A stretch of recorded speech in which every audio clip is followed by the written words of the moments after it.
Hi all, I'm Vijay Jayapal. Doing this presentation recording in the meaning of I'm learning. I signed up for a course called Extended Reality for Everyone, which is taught by Professor Michael Nebling, who is in University of Michigan.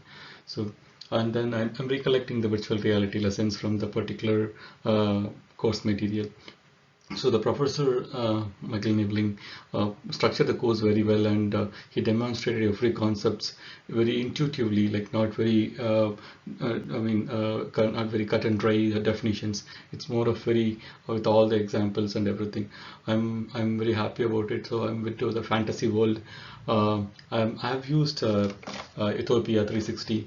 So this is a device to experience the VR capabilities. It's a very simple device. I have been having this like last 3-4 years, but I didn't use it.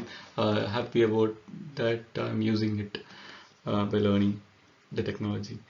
So I'll just move to the next slide. So I said like the professor had taken course to the next level by giving the how is it in the book and what he is coming up with, and how is it being what is the key characteristics of VR and key technologies, key concepts with multiple examples. So I'll just go with the way all these screenshots are from his presentation. So I'm just using this his presentation to recollect what I have learned when I'm recording here. So autonomy or agency by the book. So it should be having some autonomy or agency, because like the VR as I showed, so it should be having some medium to see the, because we are getting immersed. So our body is basically the autonomy, our head, whatever our head reacting, the head tracking, based on that it's reacting the virtual reality. So we are traveling based on our head movement and body inputs. So that's an autonomy or agency. And the natural interaction, so it's like basically like the interaction is more of a gestures, how our pose looks like, and the way even there are some inputs, but the speech, based on the speech it recognizes and it reacts accordingly, and hand control, all the haptics and everything, and the presence. So the presence is the other thing, like whether you were immersive to into it, and added to that audio input, like I mean spatial audio inputs or haptics. So those are all judging the presence. That's from the book, and then the professor is telling virtual environment. So if it's a virtual reality, it's a virtual environment. So where we are, it's completely virtual environment. We're exploring some 3D in a stereoscopic view. I'll explain what is stereoscopic view in the coming technology slides. And then the immersive task. We are getting immersed. So we are not seeing anything real. It's everything, whatever we are seeing is completely virtual, and we are immersed into it with the spatial interactions and sound, believable experience. So it's completely we are into it, and we believe that okay, we are seeing whatever, it's a real. So it's not a photorealism. And I'll just go to the key concepts. Autonomy or agency, as we said, like it's a the user can choose their own perspective in the scene. So that's an autonomy, like what to do in the when you are in that particular virtual environment. And presence and immersion. So the presence, the professor explaining, it's an illusion, and is going with the two different questions, like a place illusion and plausibility illusion. The place illusion is, am I there? So it's questioning, am I there? Which is like, okay, the moment when you have that VR device, okay, am I there? That kind of questions, like okay, so initially you will have that question, and then once we start experiencing, then we'll have a question of, okay, is this happening? So after these two things, like then we'll forget that once we get immersed. That's the presence, and then the embodiment, and so the immersion is getting immersed. Getting into a different thought or different world. and embodiment or avatars. So avatars are generally the 3D human objects, same like us. So it just reacts how we are reacting in the using our all the haptics and everything, all our based on our inputs it reacts, and just like the it just follow our order. And cognition, so the cognition and empathy, it's more of, so when if you are driving, if you are playing a video game with that I mean a car kind of race or something like in that when you are driving F1 race or something, so you just feel that like okay, you tend to see the side mirror or the mirror whether something coming in the rear car. So the designer would really focus on it, like when he designed the game. So when you see the side mirror, you just notice it like okay, it's coming. So that kind of a technology, key concepts, cognition. So it's very interesting one. And the motion sickness next to it, the pro perception. So those are all like when you play the game, you are into it. So your body, the whole body reacts, and even some people get motion sickness out of it because you're just literally you're thinking like you're traveling in the vehicle.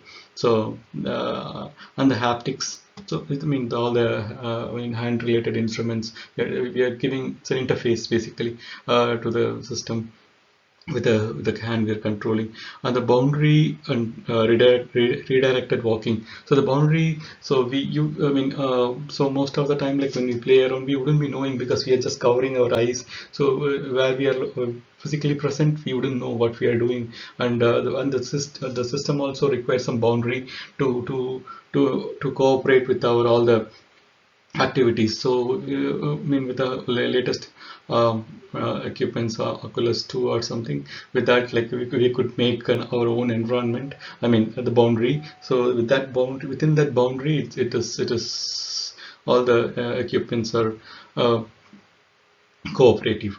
And then the redirected walking is nothing but like there are some obstacles like when you play there are some chairs or tables or some walls also.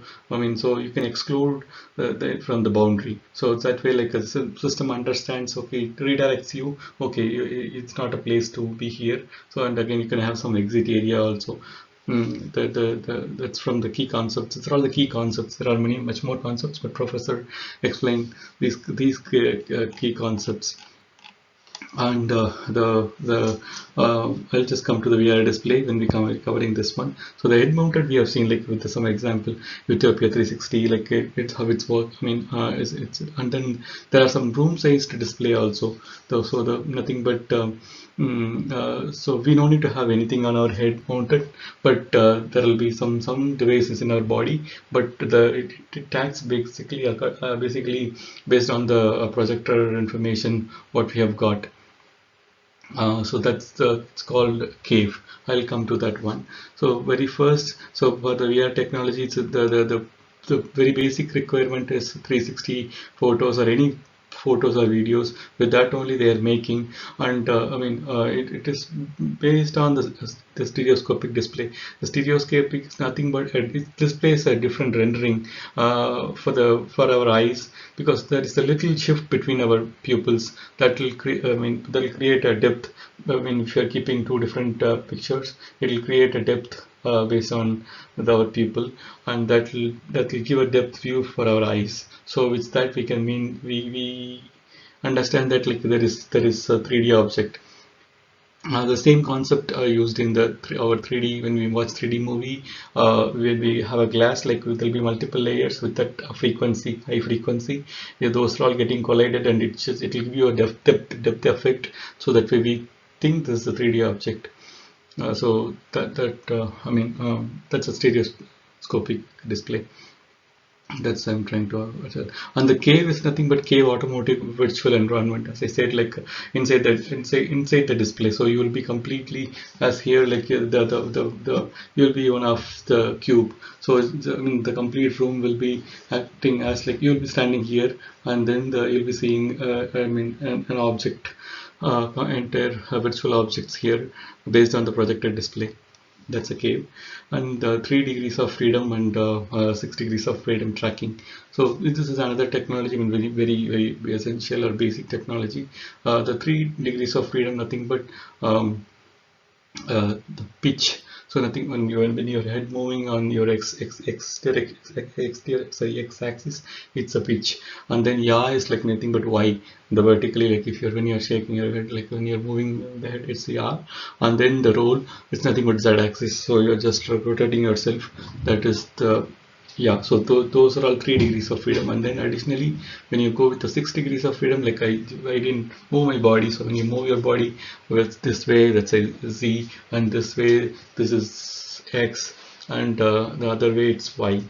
So all with adding to that, this is a tracking. These are all very much required when we design a VR tool or VR application. So the next to that, outside or inside out. So the outside in is nothing but it's based on where the sensor or the camera is present accordingly. So I mean the outside in meaning there is a sensor or camera outside and which is tracking us, something like that. So the best example could be the very first version of Oculus, which had I mean the it's sensor out, like it tracks us and it will give the signal from there, and like based on our motions and everything it tracks from there. I mean, so that way literally like it's like it expects us to be stand in front of it, so that way it will give a feedback. So that's an outside in. And latest devices having all everything in with one device, basically like all the cameras, lens, I mean cameras and sensors, everything present in the device itself. So that's the inside out, and it is seeing the external world with this one. So it based on it senses the everything from our head mount. So if you're doing something behind your body, so it wouldn't be knowing it. So that's what it is, inside out. And the hand tracking, as I said, so the haptics thing, or like anything which we have to do with the hand. So it will create, like I mean there are some sensors or some devices which I mean tracks our hand finger motions. It will create a field of view for, and then it tracks our finger motions, and then it gives inputs to our VR device. Added to that, the spatial give me a minute, I'm just